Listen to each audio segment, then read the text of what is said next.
Deadly.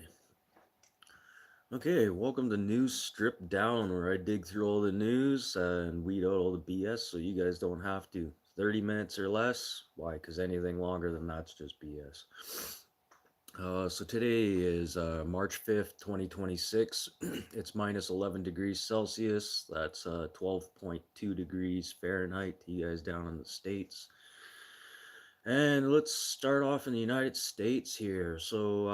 Yeah, you guys don't realize the courts in the United States have deemed the tariffs to be unjust in the United States. So another court has ordered Trump administration on yesterday, to start refunding tariffs to all U.S. businesses. This isn't going to happen overnight. I got to figure out where all these funds. There's probably going to have to be a task force hired in to figure out where these funds are going, and we're talking about billions of dollars here. Uh, Pretty close to $200 billion just in taken in tariffs. Not sure what's gonna happen with other countries here. We should probably sit back and wait, see what Trump's gonna do with this. I highly doubt this money is gonna even be given back to U.S. companies, but we'll see what happens. And then over to Wyoming, down in the states, there. The U.S. Nuclear Regulatory Commission has just approved construction of Terra Power neutron reactor. Terra Powers is an actual company. They got a lot of backing from Bill Gates. So he has quite a bit of money invested in this new type of reactor.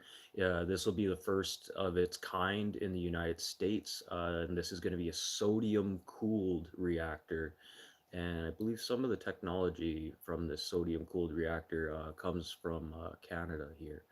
Uh, a little bit of information there. I'll look into that a little bit more.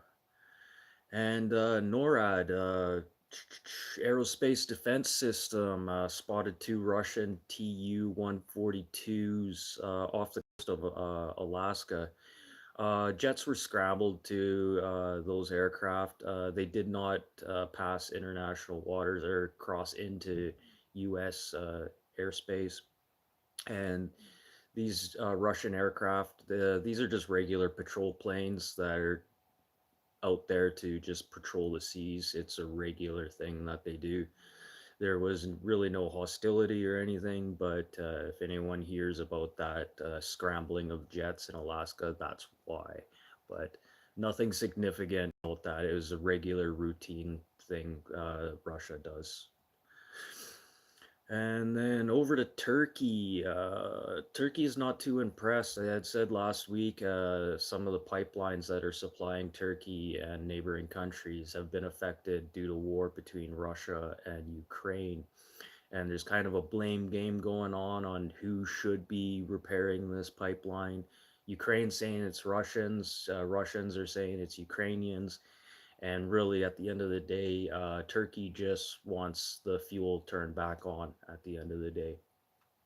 And if Ukraine doesn't actually start doing something here soon about this busted pipeline, there will be actions taken.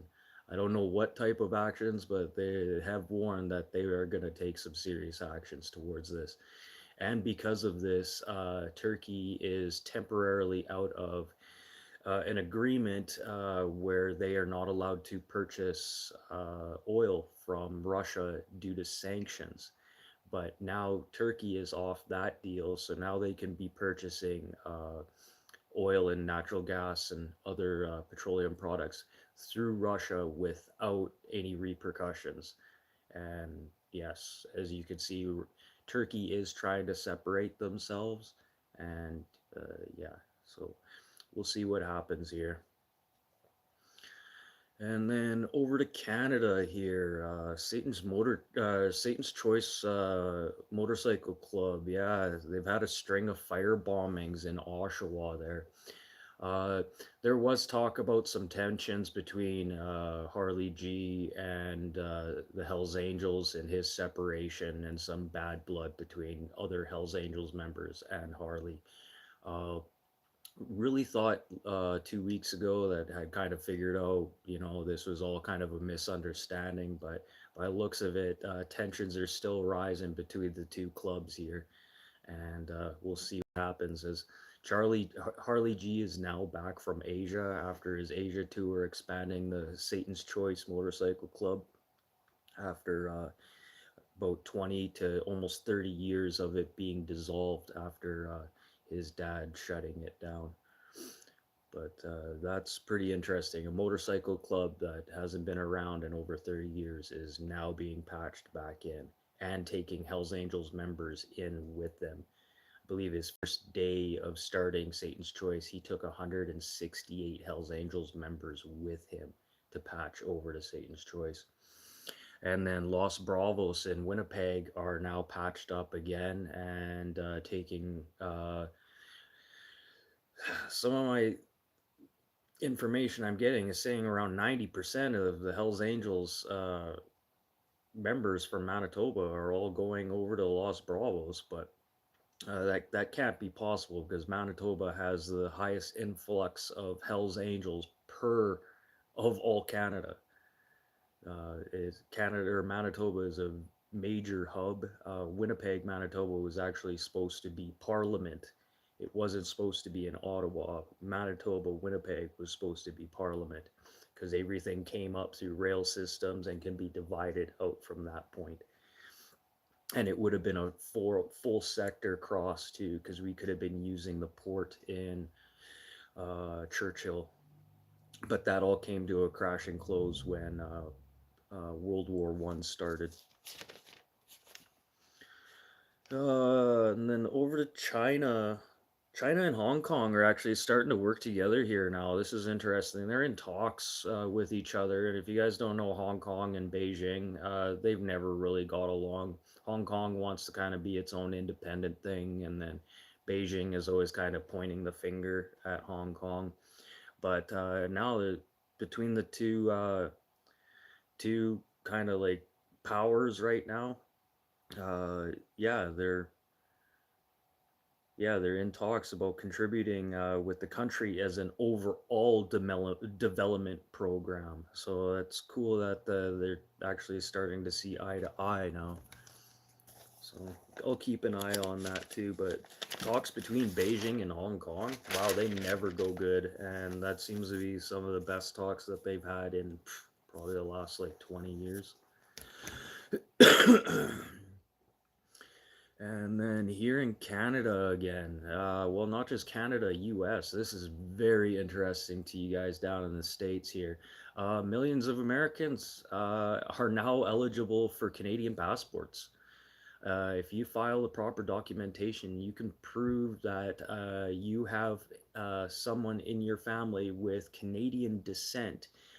You can now become a Canadian citizen with whether your parents lived here in Canada or retained a Canadian passport. You don't need to retain a Canadian passport as long as they had some proof that they had family who lived here in Canada. You can get a Canadian passport.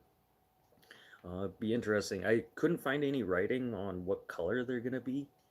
So as long as you're born before December 15th, 2025, and you can trace back your lineage to a Canadian ancestor, yeah, you can be automatically eligible for Canadian citizenship.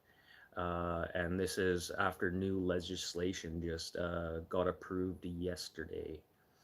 So that'll be interesting to see what happens. I wonder how many Americans will just get the Canadian passport just for the hell of it. And then how much is it going to cost an American to get a passport? And then how many year passport could they get? Because I think there's like an 8 year and a 10 year. So something like that. So it'd be interesting to see what the cost for Americans to be able to do that. And then the documentation.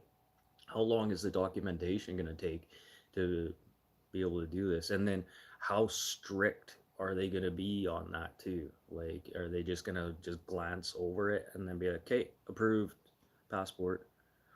So that's really interesting. And yeah, now Spain's getting involved in the conflict over here in the West Asia's here, and it's probably because of a direct result of what Trump had said the other day, threatening to cut them off with any type of trade talks and trade deals. And yeah, Spain came back quite quickly after that. And then Britain, yeah. Here, I'll get to that in a minute here. And then speaking of countries that are kind of helping out, France just discovered a huge hydrogen supply 1 kilometer underneath a coal mine.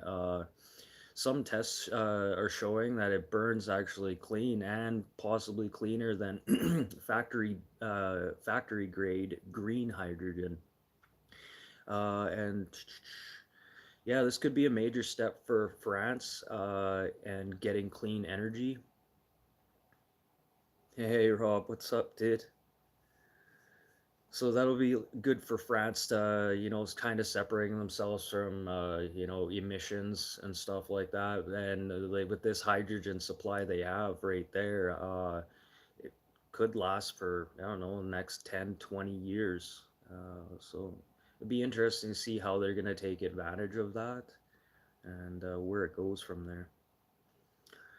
And then with the conflict that's happening in West Asia here, Australia and Canada are offering to sell gas to India as trade routes are unsafe as the conflict continues, and the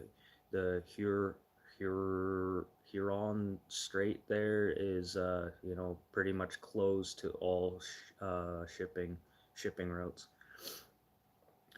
And Starmer. Yeah, now Starmer. Yeah, now he's saying that the U.S. has been using our airfields, blah blah blah, like to carry out, but only to carry out defensive missions. And now Britain's saying like, yeah, and you know what? Yeah, we're only doing defensive missions, so don't give us flack and stuff. I'm really kind of wondering why the British people are so worried. Are you worried about insurrection within the country? Like, what's the British government have to worry about not speaking up about this? Like, it was totally clear from the get-go that there was American aircraft that were on British soil before the conflict, hours before the conflict started. Like, not just like 1 or 2 hours, like just 1 or 2 hours. Like, that's crazy.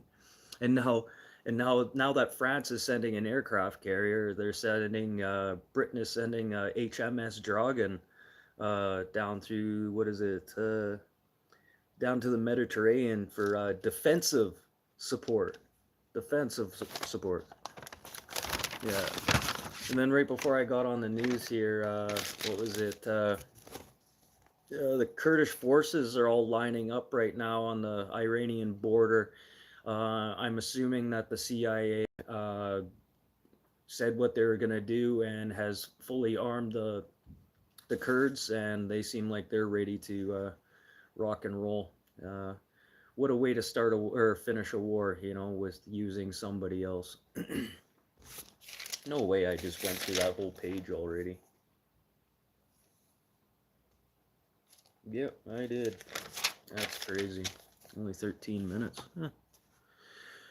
And then back over to Canada here. Liquor sales are down 1.6% across Canada, but that's just a direct result of liquor sales down to the United States. Like, it is what it is. Like, the liquor stores and bottling companies here in Canada should have expected that. Like, the data's been there the whole time, and to sit there and kind of cry about it now,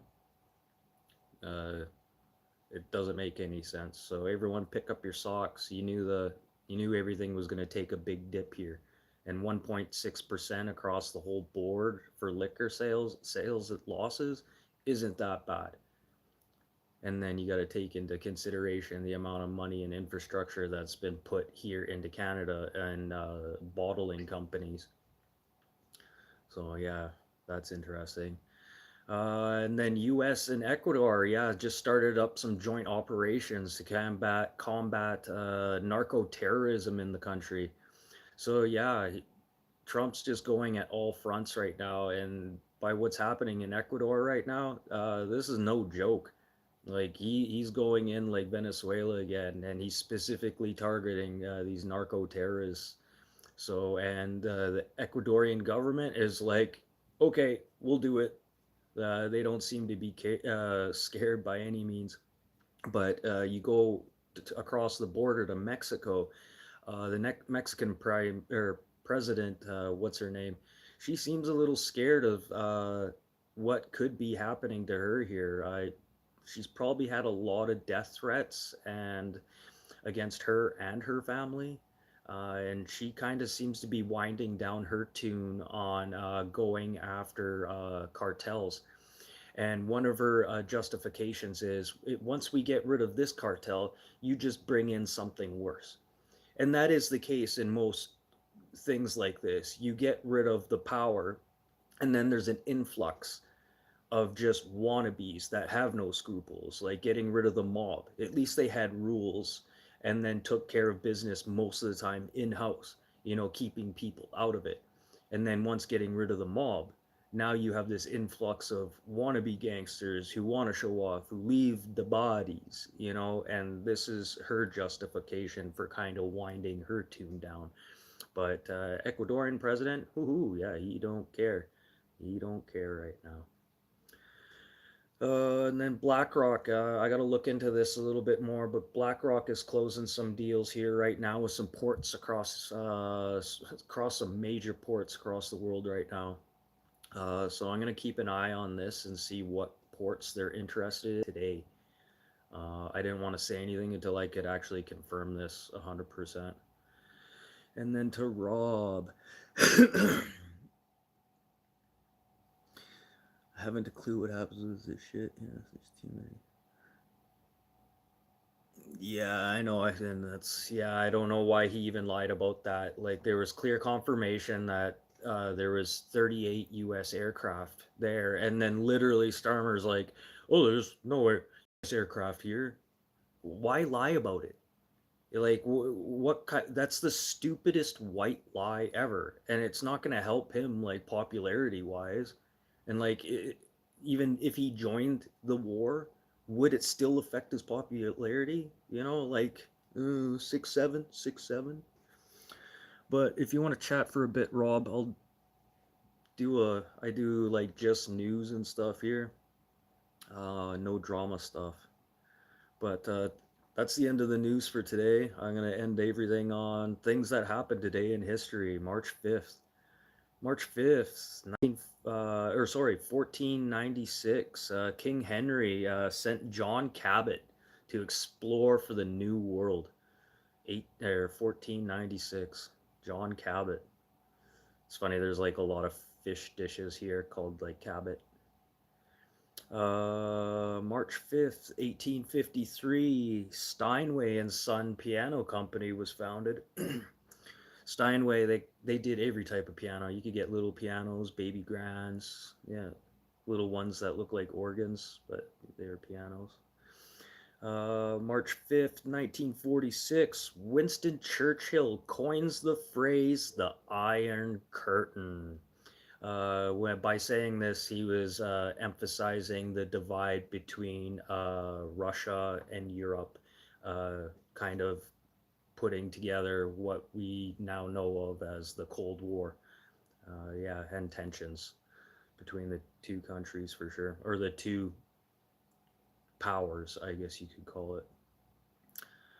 And then birthdays today in 1955, Penn Jillette. You probably know him better as Penn and Teller. He's the big tall comedian, or comedian / magician.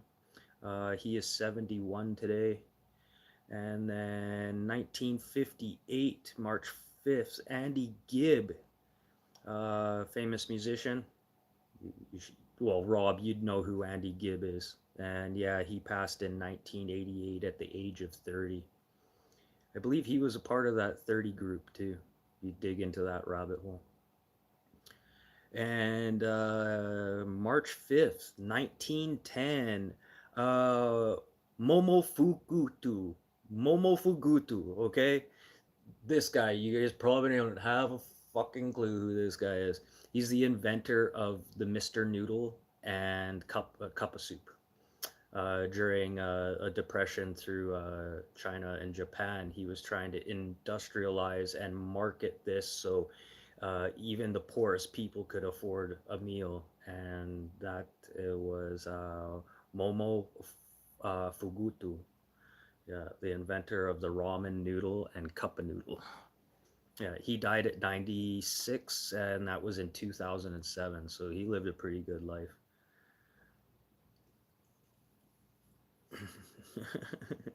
Bee Gees, yeah, there you go.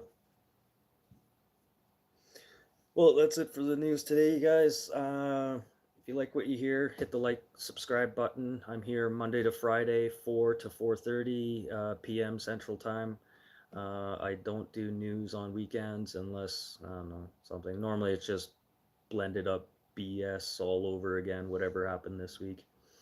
But yeah, if you guys like this, I'll be back tomorrow for Friday's show and every Monday to Friday after that.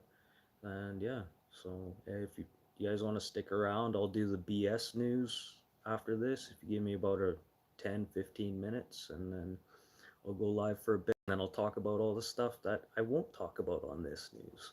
Because this is news stripped down, no BS. 30 minutes or less, because anything longer is just BS. So I'm out of here. Thanks for hanging out, Rob. And yeah, if you want to pop in a little bit here, I'll be live talking straight BS. Okay, see you guys later.